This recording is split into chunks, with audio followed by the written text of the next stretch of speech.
Finalmente, ao cabo dos 50 dias após a Páscoa, esses mais de 90 dias, desde a quarta-feira de cinzas, se encerra esse grande ciclo. Vem o Espírito Santo sobre os apóstolos, vem sobre nós. Vamos ver como é que é isso, o que é isso, o que acontece em Pentecostes, por que nós precisamos de Pentecostes, por que nós não podemos ignorar o Pentecostes, como ele foi prometido e como ele se cumpre. Vamos saborear esses tesouros da igreja, recebê-los. Venha conosco, vamos juntos.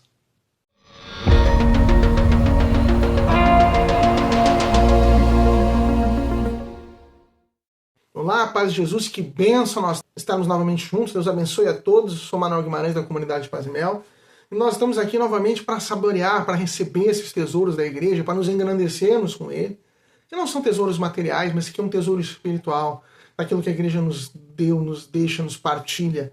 E aqui com os escritos dos seus grandes santos, hoje vamos pegar um escrito do ofício das leituras. Nós vamos voltar, estávamos com aquele discurso do Papa Bento XVI. Semana passada tivemos novamente Santo Afonso Maria de Ligório, que é o nosso guia base, digamos assim, mas hoje nós vamos para o ofício das leituras da solenidade de Pentecostes, que nós vamos ter no próximo domingo. A solenidade de Pentecostes que encerra esse tempo pascal, que encerra esse tempo também, que é um tempo conjunto de quaresma e tempo pascal, e que encerra uma certa lógica de ser da igreja, porque na Semana Santa, no que nós temos de central na Semana Santa, é o sacrifício salvífico do Senhor Jesus. O Senhor Jesus que, diante de toda da realidade do pecado original, do pecado da humanidade, que a humanidade toda estava destinada a ir para o inferno, Jesus, o Senhor, o Filho, Deus Filho, se encarna, assume uma carne humana em tudo semelhante à nossa, exceto no pecado. Ele não teve pecados, mas não tendo pecados, e o salário do pecado é a morte, ele não tendo pecado não morreria, mas ele assume o nosso pecado. Todo o pecado de toda a humanidade ele assume, vai viver isso em todo o sofrimento da paixão, cruz, morte, vai vencer na ressurreição. Isso ele está com os apóstolos ali, e depois de ressuscitado, enfim, venceu a morte, acabou, né? O amor dele venceu.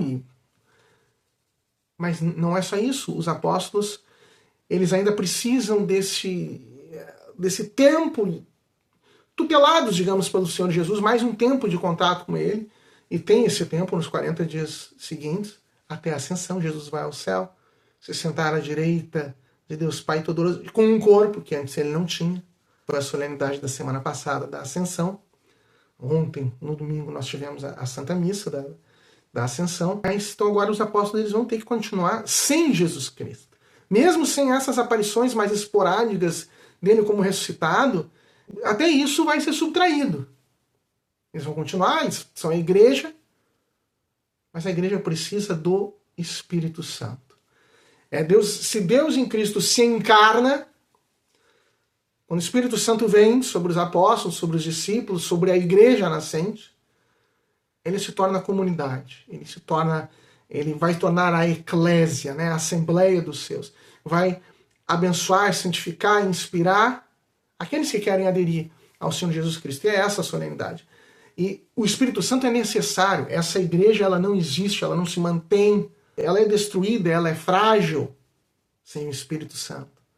Sem Deus presente nela, sem Deus que inspira, que instila, que impulsiona, quem fortalece nas virtudes, quem protege, quem dá forças para lutar contra o pecado, a igreja cai. E esse é o mistério de Pentecostes. Nós vamos meditar o autor, o grande santo Irineu de Lyon, bispo de Lyon. Nós vimos a sucessão apostólica nele, né? Santo Irineu foi ordenado bispo por São Policarpo de Esmirna, e São Policarpo de Esmirna foi ordenado bispo por São João Evangelista, o discípulo a quem o Senhor amava. Neto espiritual de São João. Santo Irineu, no seu grande tratado contra as heresias, ele já pegando as heresias da época e refutando, vai dizer sobre o Espírito Santo.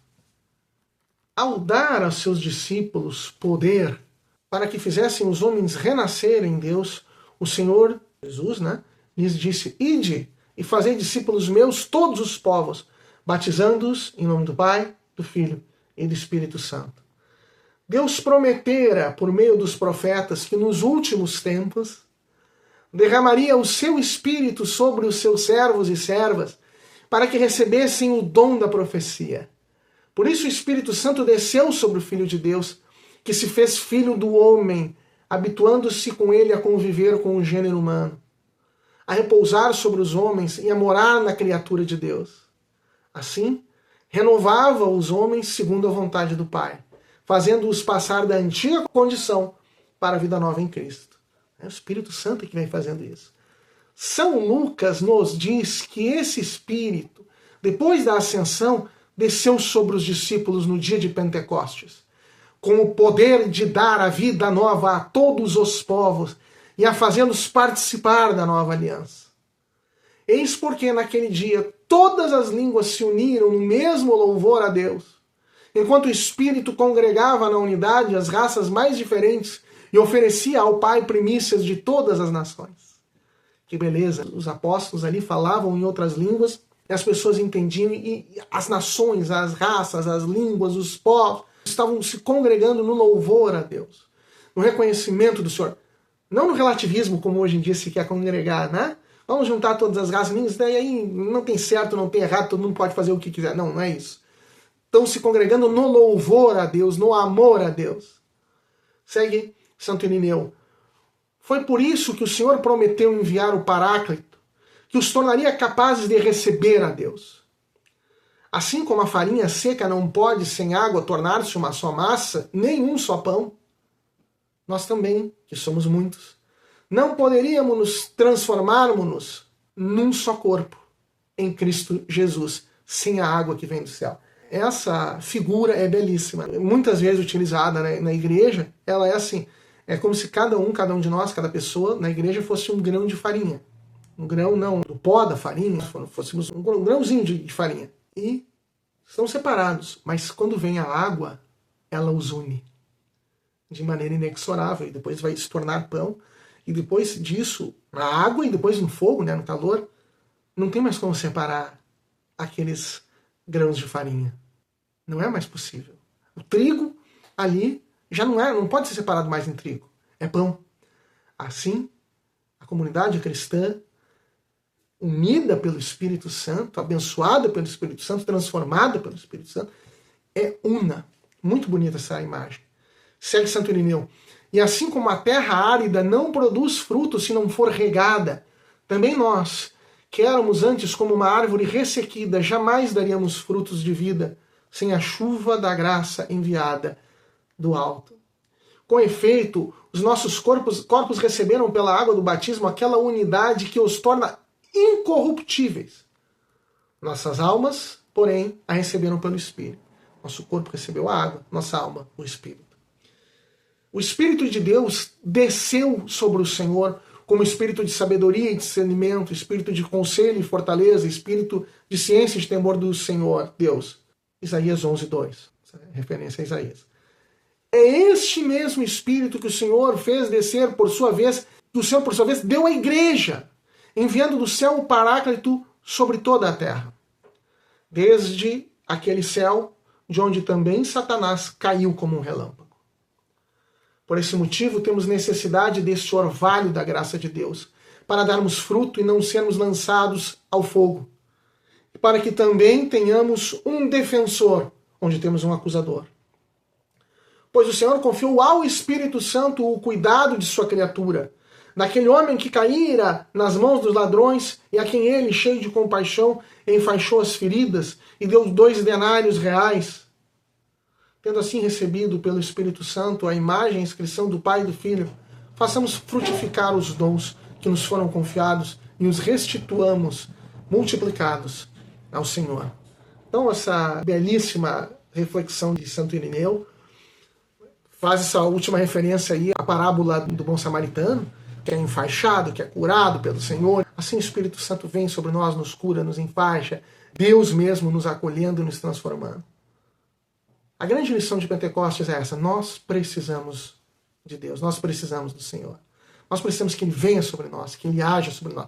E se nós clamamos, Ele se derrama sobre nós, porque Ele foi prometido desde o Antigo Testamento, foi prometido pelo Senhor Jesus antes de entregar o seu corpo à morte. Foi prometido, virá o Espírito do Senhor, virá o Paráclito, o defensor, virá o meu Espírito, e ele vos ensinará todas as coisas. Nessa semana e neste domingo de Pentecostes próximo, nós possamos clamar muito a Deus, ao Espírito Santo, que ele venha sobre nós, que ele nos santifique, que ele nos faça criaturas novas, que ele nos faça aderir à vida do Senhor Jesus Cristo e a recebermos bem essa herança desses tesouros que nós recebemos na Páscoa, da vida nova, do céu que se nos abriu. Amém. Espírito Santo, vem sobre nós. Deus abençoe a todos. Se você gostou, curta, compartilhe, divulgue, comente, se inscreva no canal. Todas as segundas nós temos aqui os tesouros da igreja. Às quartas nós temos os desafios para o cristão nesse século XXI, as coisas que nos interpelam. E às quintas, a mensagem de Nossa Senhora de Fátima. A riqueza de que Nossa Senhora pediu e como as coisas estão acontecendo neste mundo, os males sobre a igreja e sobre o mundo, sobre as pessoas e sobre a igreja, porque nós não atendemos o que Deus nos pede através de Fátima. Muito importante. Deus abençoe a todos e até a próxima.